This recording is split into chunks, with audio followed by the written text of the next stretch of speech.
안녕하세요. 오늘 성경 공부 오신 거 환영합니다. 기도하고 시작하겠습니다. 하나님 아버지 감사합니다. 오늘도 함께 해주시고 인도하여 주신 주님께 감사드립니다. 주님 도와주시고 또 인도하여 주시사이 말씀을 듣고 배우고 또 이해할 수 있도록 주님 도와주시옵소서. 항상 함께 하시며 감사하고 이 모든 기도를 예수님의 이름으로 기도했습니다. 아멘.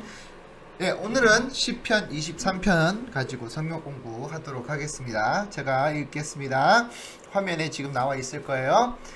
여호와는 나의 목자시니 내게 부족함이 없으리로다. 그가 나를 푸른 풀밭에 누이시며 쉴 만한 물가로 인도하시는도다.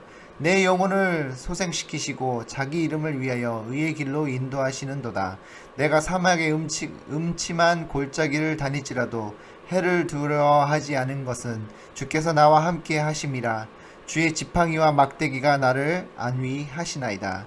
주께서 내 원수의 목전에서 내게 상을 차려주시고 기름을 내어 머리에 부으셨으니 내 잔이 넘치나이다. 내 평생의 선하심과 인자하심이 반드시 나를 따르리니 내가 여호와의 집에 영원히 살리로다. 아멘. 네, 오늘은 시편 23편 가지고 성경 공부를 할 텐데요. 여러분 시편 23편 잘 아시죠? 네, 많이 듣고 또 교회를 다니지 않는 분들도 시편 23편에 대해서 많이 알고 있을 정도로 굉장히 좀 유명한 시죠.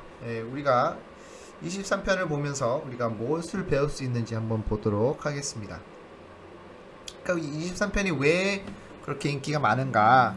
우선 이 좀 시가 아름다워요. 이렇게 읽어보면 여러분이 읽으실 때 바로 이제 그림이 그려지죠. 푸른 저장에 누이시며 쉴만한 물가로 인도하시는도다. 그 양이 풀밭에 누워서 흐르는 물 옆에 이렇게 누워 있는 그런 모습을 우리가 볼 수 있죠. 그런 아주 예쁘고 또 아름다운 그런 그림을 이제 우리 머릿속에 그릴 수 있게 해주는 정말 아름다운 시입니다. 그리고 이 시를 읽는 분들이 많은 분들이 좀 마음에 안정이 오고 또 이 시를 읽었을 때 좀 내가 편안한 느낌이 든다라는 말들을 많이 씁니다. 그렇기 때문에 좀 많이 읽는 것 같아요. 그리고 또 많이 쓰이고요. 또 교회에서나 또 교회 바깥에서도 많이 쓰이기도 합니다.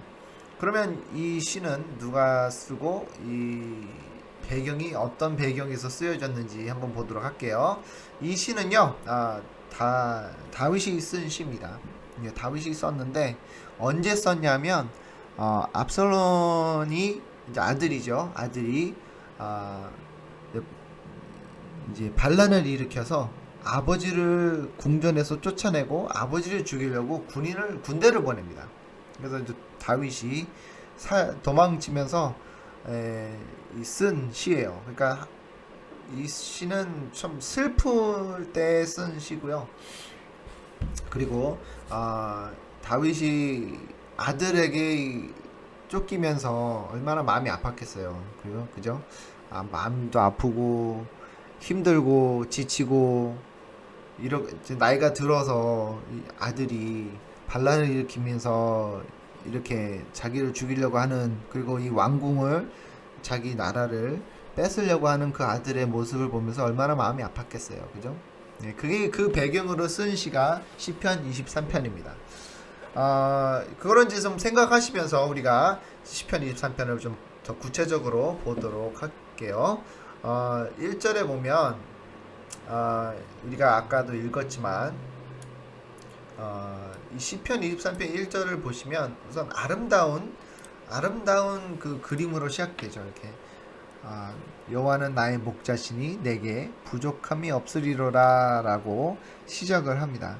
근데 이 시를 더 자세히 보면 여기 보면 여호와는 나의 목자라고 그러잖아요. 근데 왜 목자를 썼을까요? 다윗이 왜 목자라고 했을까요? 여호와는 나의 목자다. 여기 보면 다윗은 왕이 되기 전에 목자였습니다. 목자였고 양치기를 하는 양치기 소년이었어요.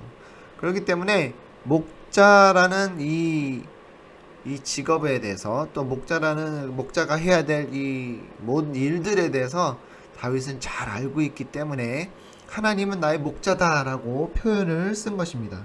그러니까 목자라는 사람은 왜 중요한가? 왜 다윗에게 중요한가? 그리고 왜 하나님을 목자라고 이렇게 비교를 했는가 하면, 목자는 우선 자기 생명을 이 양들을 위해 내놓을 수 있는 사람이에요.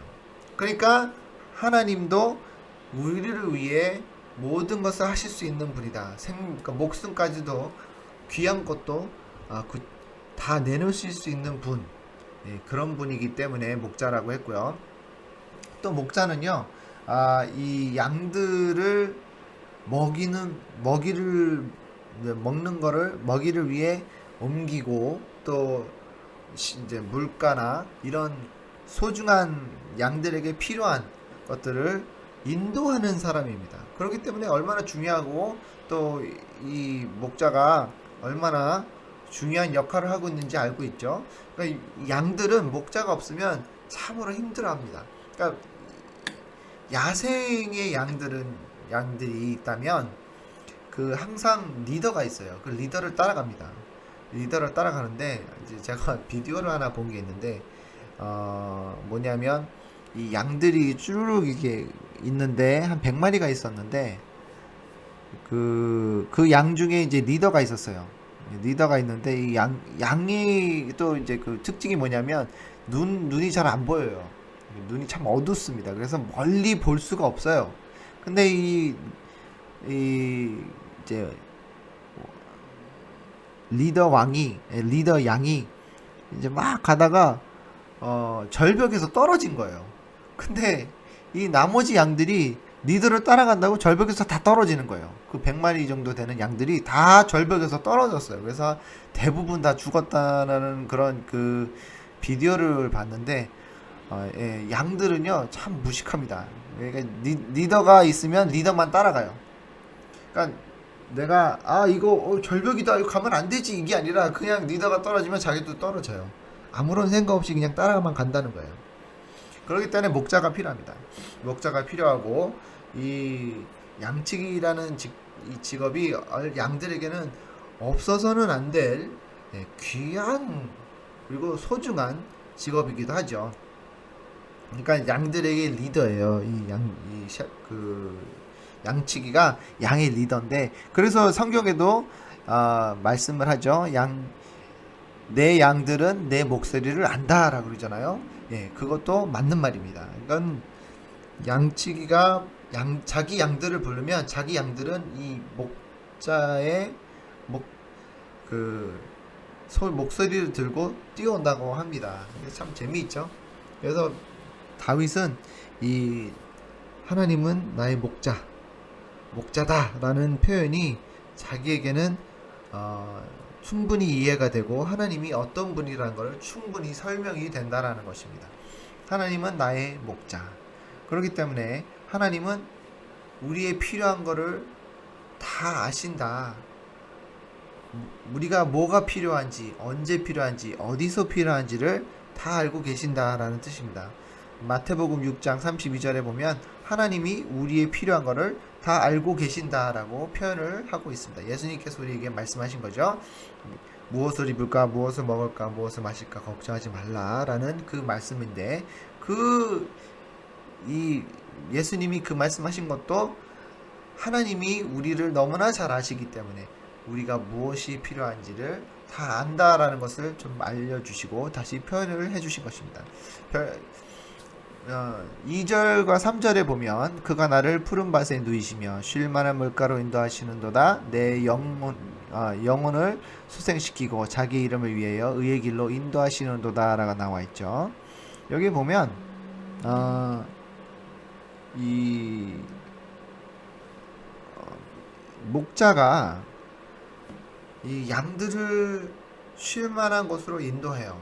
또 배고프고 먹고 싶은 게 있으면 배고프고 먹고 싶은 양들을 위하여 물가나 또 그 다음에 푸른 초장, 그러니까 풀들이 많은 곳으로 인도를 합니다. 그러니까 이 목자는요, 이 지역도 잘 알아야 돼요. 어디에 풀이 있고 어디에 물이 있고 또 어디에 양들이 좋아할 만한 풀들이 많은지를 알고 있어야 됩니다. 근데 그렇지 아니하면 양들은 굶어 죽을 수밖에 없잖아요. 그래서 하나님은 내가 필요한 곳으로 인도하시고 내가 편히 쉴 수 있는 곳으로, 내가 평안을 얻을 수 있는 곳으로 인도하신다라는 표현을 쓰고 있습니다. 여기서 보면 이 양치기, 그러니까 곧 목자가 우리의 리더고 우리를 인도하시는 분인데, 우리가 하나님만 믿으면, 우리가 목자를 믿고 따른다면 어디에 가든 하나님이 인도하시는 것은 좋을 곳이다, 좋은 곳이다. 내가 원하는 것이 아니라 하나님이 원하는 곳으로 따라가면, 하나님을 따라가면, 계획대로 따라가면 평안이 있을 것이라는 것을 우리가 알 수 있습니다. 그러니까 2절에 보면 그 푸른 밭으로 누이시며 쉴 만한 물가로 인도한다 그러잖아요. 인도하시는 그 하나님, 나의 모든 것을 아시고 필요한 것도 아시고 내가 원하는 것도 아시는 그 하나님이 곧 우리를 좋은 곳으로 인도하실 것이다 라는 이 다윗의 간절함을 우리가 볼 수 있습니다. 또 보면 이 2절에 보면 라바츠라는 헬라어 히브리어가 있어요. 이 라바츠라는 게 뭐냐면 나를 누이신다라는 단어인데, 라바츠라는 이 누이신다, 그러니까 이 누이신다는 게 나를 억지로 눕힌다는 게 아니라 내가 그냥 졸려서 눕는다 그런 표현이 아니라, 이 눕는다라는 표현은, 라바츠라는 이 표현이 뭐냐면 내가 이 무거운 짐을 내려놓고 쉰다라는 표현이에요. 그러니까 하나님이 나를 인도하시고 그러니까 누이신다라는 뜻은 내가 편히 쉴 수 있는, 그러니까 내가 가지고 있던 짐을 내려놓고 편히 쉴 수 있게 해주신다라는 표현입니다. 좀 보면 참 재미있죠, 그죠? 하나님이 내가 힘들고 지치고 내 삶에 짊어지고 가던 그 짐들을 내려놓을 수 있는 그 순간, 하나님이 나를 인도하시는 그 순간을, 그 순간에 내가 편히 누울 수 있다, 편히 쉴 수 있다, 편히 내가 평화를 얻을 수 있다라는 그런 표현을 다윗이 쓰고 있는 거예요. 그러니까 얼마나 본인이 힘들었으면, 그렇죠? 아들한테 쫓기면서 제대로 잠도 편히 잘 수도 없을 뿐만 아니라 언제 아들의 그 보낸 군인들이 자기를 죽이려고 쳐들어올지 모르는 상황에서 불안해하는 이 다윗이, 내가 지금 필요한 거는 하나님이 나를 인도하시고 내가 편히 쉴 수 있는, 편히 누울 수 있는, 내가 지금 가지고 있는 이 스트레스와 또 가지고 있는 모든 것들을 내려놓고 쉴 수 있는 하나님이 곧 나를 인도하실 것이다 라는 그런 마음으로 쓴 것 같아요. 보면 또 3절에 보면 내 영혼을 소생시키죠, 내 이름을 위하여 의의 길로 인도하신다 그랬잖아요. 근데 하나님이 인도하시는 것은, 하나님이 우리를 인도하실 때는 좋은 곳으로 인도하십니다. 하나님은 우리에게 악한 거를 주실 수가 없어요. 하나님은 우리에게 악이나 또 우리에게 나쁜 것을 줄 수가 없는 분입니다. 왜냐하면 하나님 인격 자체가 악이 없어요. 그러니까 하나님은 악을 실행하실 수 있는 분이 아니기 때문에 하나님은 우리를 위하여 모든 것을 주시는데, 그 주시는 것도 우리에게 좋은 것만, 우리에게 필요한 것, 우리가 꼭 해야 될, 그리고 인도를 받아야 될 모든 것들을 우리에게 맞춰서 주신단 말이에요. 근데 이거 맞춰서 주시는데 어떨 때 가끔씩 우리가 삶을 살다 보면, 왜 나에게 이렇게 힘든 일을 주실까? 왜 이렇게 어려운 일을 주실까? 내게 아픔을 주실까? 이런 생각을 할 수가 있는데, 하나님은 그것을, 어려운 일들과 또 아픔과 또 시련을 주시는 이유는, 허락하시는 이유는 우리가 미워서가 아니에요. 그래 한번 맛 좀 봐라가 아니라, 우리가 죄를 많이 졌으니까 그 죄 대가를 받아라, 이렇게 받는 거야 라고 우리에게 그 이유로 주시는 것이 아니라, 하나님은 우리에게 이 시련과 어려움과 또 시험을 주시는 이유는 우리가 영적으로 성장하기를 원하시기에 이런 아픔과 어려움을 가끔씩 주신다는 겁니다. 그러니까 미워서 우리가 잘못해서 그것 때문에 주시는 것이 아니라 하나님은 우리를 사랑하시기에 사랑을 통해서 주시는 거예요. 우리가 잘 되라고. 여러분, 우리가 공부를 할 때 이 공부가 즐거워서 하는 사람은 그다지 많지가 않습니다. 아예 없다는 거 아니에요. 공부를 즐거워하는 사람들도 있는데, 저 같은 경우에는 공부가 즐겁지는 않았어요. 뭐 유익하기도 하고 좋기도 하고 뭐 재밌기도 하고 가끔씩 그러기도 하는데, 근데 대부분 공부할 때는 힘들었어요. 힘들고 지치고, 내가 이걸 왜 하고 있지, 내가 왜 이런 걸 이렇게 그냥 오랫동안 앉아서 공부하고 있을까, 막 이런 생각을 하면서 공부를 하긴 했는데, 나중에 이 공부를 하고 나 보니까 나한테 유익했고 나한테 필요했고 내가 참 이 공부한 거를 잘했구나라는 말을 쓸 수 있을 정도로 나한테 좋은 거라고 제가 뒤돌아볼 수 있었던 것 같아요. 하나님은 우리에게 필요하고, 또 내가 원하지는 않았지만, 내가 지금 이거를 받아들이기는 어렵다고 생각할 수가 있지만, 그런 상황에서도 하나님은 우리를 놓지 않으시고 나에게 필요한 거를 주신단 말이에요. 하지만 이 주시긴 하는데, 이 어려움 또 시험 이런 거를 주시긴 하시는데 그 빠져나갈 수 있는 길을 주시죠. 고린도전서 10장 13절에 보면 하나님이 내가 시험을 받아도 시험에서 나갈 수 있는 방법, 그리고 내가 감당할 수 있는 만큼의 시험을 주신다고 하셨어요. 그러니까 우리가 이 하나님이 우리에게 주시는 이 어려움과 고난들이 그냥 내가 감당하지 못할 만큼, 내가 너무 어려워서 쓰러질 만큼, 더 이상 일어나지 못할 만큼 주시는 것이 아니라 내가 감당할 수 있는 만큼만 주신다라는 하나님의 말씀입니다. 우리가 이 말씀을 보면서 정말 하나님이 얼마나 우리를 사랑하시는지를 볼 수가 있는 것입니다. 4절에 보면 이렇게 나와 있죠. 내가 사막의 음침한 골짜기로 다닐지라도 해를 두려워하지 않는 것은 주께서 나와 함께 하심이라. 주의 지팡이와 막대기가 나를 안위하시나이다. 아멘. 이 4절은 제가 참 좋아하는 이유가 뭐냐면, 우리가 이렇게 1절부터 3절은 참 아름답고 평화스럽고, 하나님이 너무나 사랑하시고 내 목자가 나를 이렇게 인도하시고 필요한 걸 다 준비해 주시고, 이런 어떤 그림을 그려주시는데, 갑자기 4절에는 사망의 골짜기라는 정말 무시무시한 그림을 그려줍니다. 그럼 왜 이럴까요? 왜 하필이면 그냥 계속 아름답고 평화스럽고 너무나도 사랑이 넘치는, 계속 가면 될 것을 왜 하필이면 사망의 골짜기일까? 사망의 음침한 골짜기일까? 라는 것을 우리가 볼 수 있는데요. 야고보서 1장 13절 16절에 보면 하나님이 우리를 이제 시험에 들게 해주시지만 그 시험을 통해 하나님이 원하시는 것을 이루기 위해 한다고 그랬어요. 그러니까 이 사망의 음침한 골짜기를 가야 되는 이유, 그것은 아까도 말씀드렸지만 고린도전서 10장 13절에 나오는 하나님이 우리에게 바라고 또 키워주시고 성장에 필요한 것들을 주시기 위해서는 이런 과정을 지나가야 된다는 뜻이에요. 사망의 골짜기 우리가 원하지는 않아요. 누구도 다 원하지 않습니다. 어려움, 시련, 시험, 누가 원하겠어요? 나 그거 주세요. 뭐 이런 사람이 아무도 없단 말이에요. 그냥 편안하게 잘 지내고 아무런 탈 없이 그냥 잘 지나가게 해주시면 얼마나 좋겠어요. 그쵸? 하지만 그런 크리스찬의 삶을 살면 우리가 게을러지고 성장이 없어지고 내 믿음이 자라지 않아요. 하나님을 의지하지 않는단 말이에요. 내가 너무 편하다 보니까.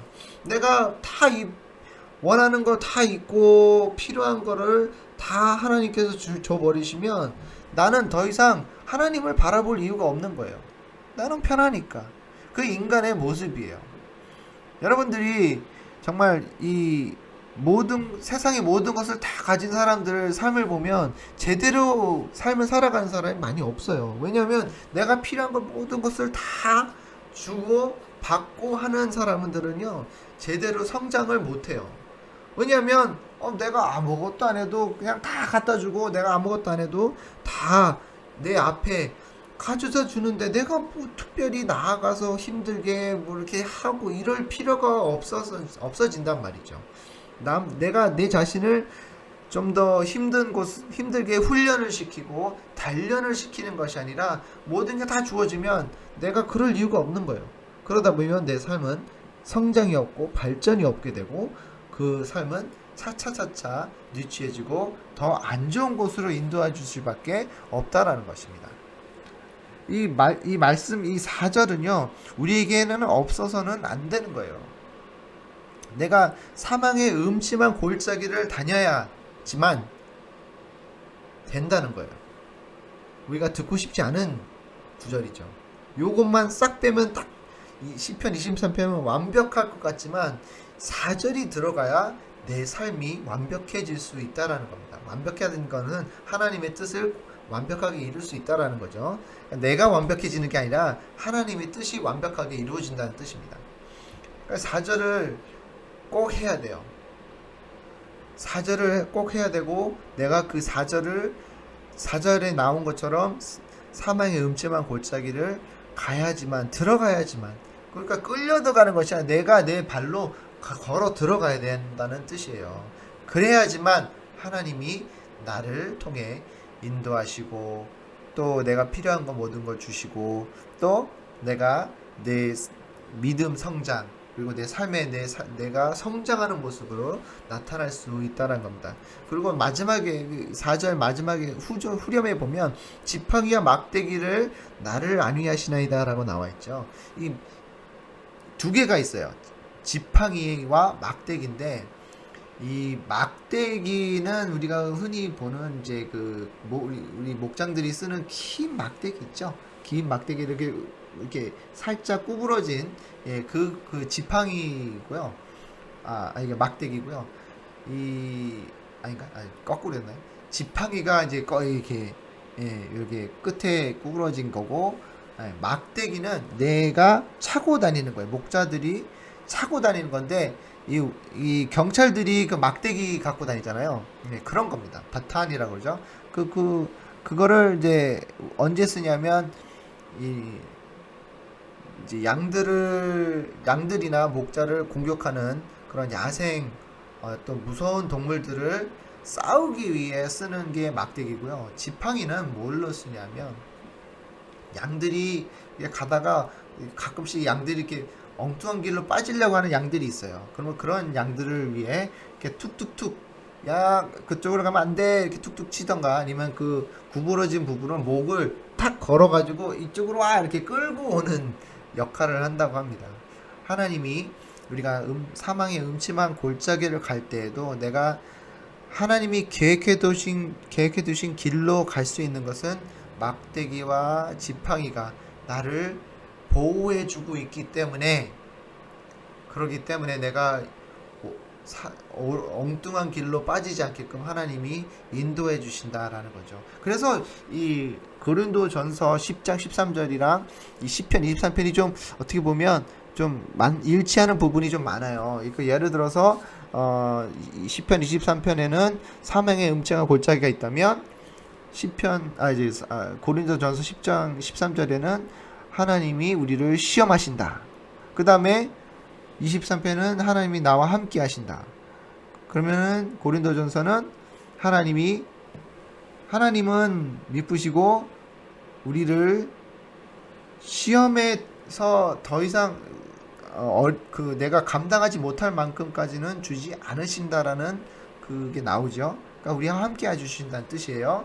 그리고 마지막으로 막대기와 지팡이가 나를 안위하신다 그랬는데 고린도전서에는 하나님이 우리에게 나갈 수 있는 길을 보여주신다.